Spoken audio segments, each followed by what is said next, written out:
There are now 6 candidates who want to lead Labour, a crowded field in the race to run a much quieter party. Today, those MPs who have been voted back here return to begin another election. I should be supporting Keir Starmer because I think he's got our best hope of recovering quickly.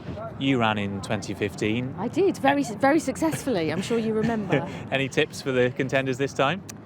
No, God, and they would be ignored. The latest candidate certainly takes her tips from elsewhere. Rebecca Long-Bailey is close to the current leadership and the favourite among the left.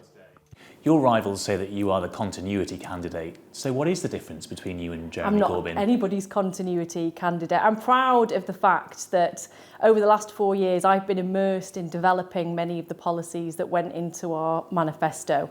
But I'll ask you again, what is the difference between you and Jeremy Corbyn? We're very different in our approach to the way we deal with policy, the way that we speak. You know, certainly my tone is very different to Jeremy's. How would you rate Jeremy Corbyn's leadership on a scale of 1 to 10? I thought Jeremy was one of the most honest, kind, principled politicians that I ever met. 10 out of 10? Well, I'd give him 10 out of 10 because I respect him and I supported him all the way through. So what went wrong then? What we can't ignore is that Jeremy was absolutely savaged by the press. His character was taken to pieces from day one.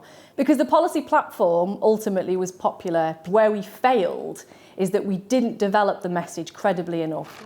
But the shadow business secretary promises to tread a very similar path to Jeremy Corbyn, not that he's officially returning the endorsement.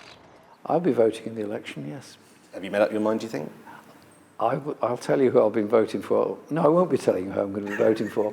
She's given me 10 out of 10, but I never mark my own homework. It was MPs marking the candidates tonight at the first hustings in Parliament. They each need 22 nominations. Lisa Nandy gave a very good account of herself. I thought that Rebecca Long-Bailey gave an excellent account of herself. Emily Thornberry gave a really good, she delivered really well. So did Keir Starmer, but then so did Rebecca, and so, you know, they all did a really good job this evening. MPs have a week to whittle them down. Internal argument is nothing new in Labour. Among this lineup, is there really someone who can settle it? Paul Brand, News at 10, Westminster.